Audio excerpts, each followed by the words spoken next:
There's a kind of tired that sleep can't fix. It's the kind of tired that sits in your bones, that lingers behind your eyes even after a full night in bed. It's when you've been strong for too long, and suddenly, you're not sure what strength even means anymore. Maybe that's you right now, still showing up, still smiling, still answering the messages, but deep down, you're running on empty. And what scares you the most isn't that you're tired. It's the guilt that comes when you want to stop. But here's the truth no one told you when you were younger. Needing rest doesn't make you weak, it makes you human. We live in a world that glorifies hustle and speed, where silence is suspicious and slowing down feels like falling behind. You've been taught, directly or indirectly, that stopping is for quitters, that rest is earned only after achievement, that exhaustion is a badge of honor. So even when your body whispers, "Please, just pause," your brain replies, "Not yet, just a little more. Keep going." But how long can you outrun your own limits before something starts to break? There's a strange pride in saying, "I'm busy." It sounds like you matter, like you're valuable. But what if your worth was never supposed to be tied to your productivity? What if your body's fatigue isn't failure, but a message? Imagine someone running a marathon, bleeding in their shoes, refusing to stop because the crowd is watching. Impressive? Maybe. But wise? No. The finish line isn't worth it if you lose yourself to reach it. Now let's be honest.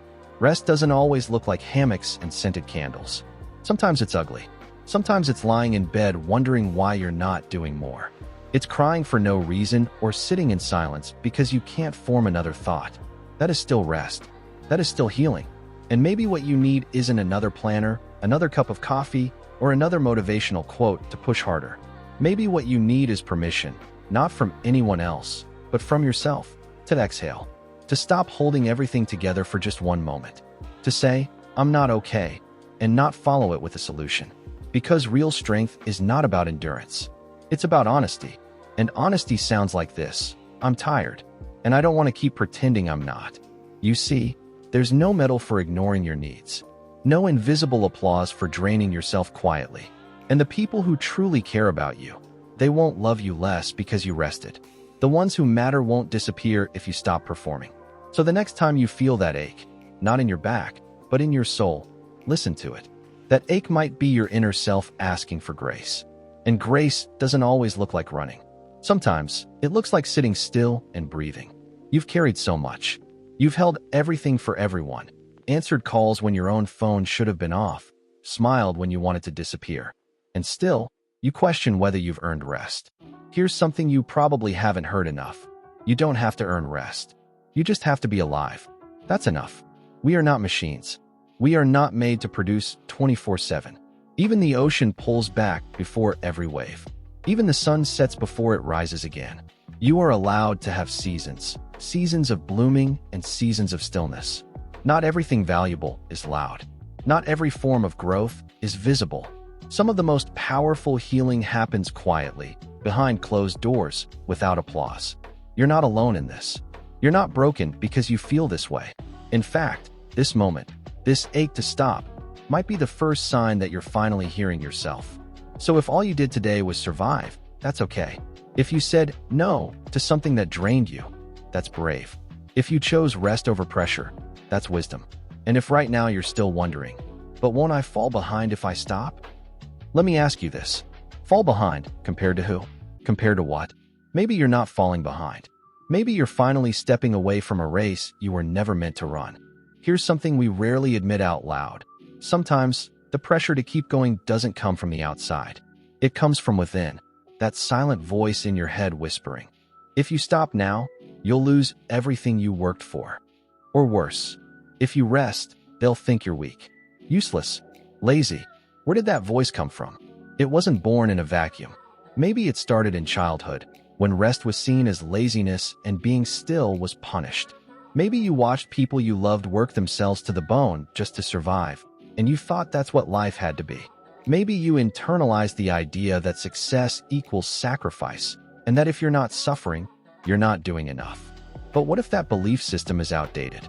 What if it's hurting you more than helping? You weren't made to grind until you collapse. You were made to live, fully, slowly, and sometimes even quietly. You're not here just to meet deadlines and check off boxes. You're here to connect, to grow, to breathe. And breathing requires space. Still, rest feels dangerous, doesn't it? Like you're letting something slip. But ask yourself, slip into what? Into peace? Into balance? Into yourself? You've become so used to carrying things, expectations, responsibilities, appearances, that the idea of setting anything down feels unnatural. But let's be honest, what good is carrying the world if you lose yourself along the way? Here's a truth that might sting a little. The fear of rest is usually the fear of being seen without your performance. What if they see you not achieving? What if they see you just being human? But the people worth keeping, the real ones, they don't love your productivity. They love your presence. They love your laughter when it's real, your silence when it's needed, and your vulnerability when you drop the armor. And if someone only values you when you're producing, performing, or pushing past your limits, that's not love. That's convenience.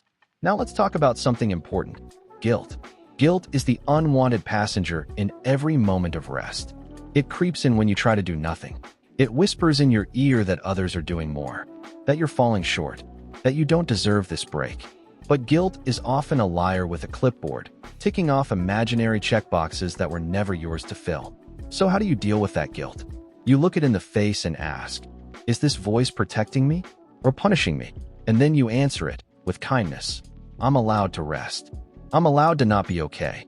I'm allowed to take care of me. That doesn't mean you abandon your responsibilities or become passive. It means you balance your effort with mercy. It means you understand that you're more than what you do. It means that taking a break isn't failure, it's maintenance. Think about your phone. You don't wait until it dies to charge it. You plug it in when it's low, because you know if you don't, it'll shut down. Why is your body, your mind, your spirit any different? You deserve that same level of care, that same awareness, that same pause. And let's be real, rest won't always feel like peace at first. Sometimes it feels like withdrawal, like discomfort, like you're cheating a system you didn't even agree to be part of. But that's not cheating, that's choosing a different path. You're not weak for needing that. You're not weak for spending a day offline. You're not weak for canceling plans when your heart says, not today. You're not weak for sleeping in, for crying, for doing nothing but breathing. In fact, those might be the strongest things you do all week. Because rest requires trust. Trust that the world will keep turning. Trust that you're not falling behind. Trust that your worth is not tied to how much you push. And above all, trust in yourself. Trust that you are becoming, even when you're still. That you are healing, even when you're quiet. That you are valuable, even when you're resting. Sometimes the bravest thing isn't fighting the current. It's letting go and floating for a while. Not because you gave up, but because you finally realized you were drowning in expectations you never chose. And in that moment of surrender, something sacred happens. You meet yourself again. Not the version of you who's hustling and grinding and pretending to be okay, but the raw, honest you. The one who's been waiting for permission to rest. The one who's been whispering beneath the noise. I'm tired. Please listen. And when you listen, truly listen, you'll find that rest doesn't take you away from your purpose. It brings you back to it. So what does rest really look like? It's not always dramatic. Sometimes, it's simply saying no without guilt. Turning your phone off for an hour.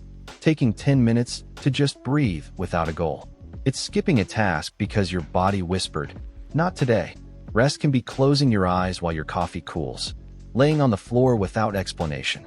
Canceling plans. Crying. Doing nothing. Breathing slower and not needing to justify it.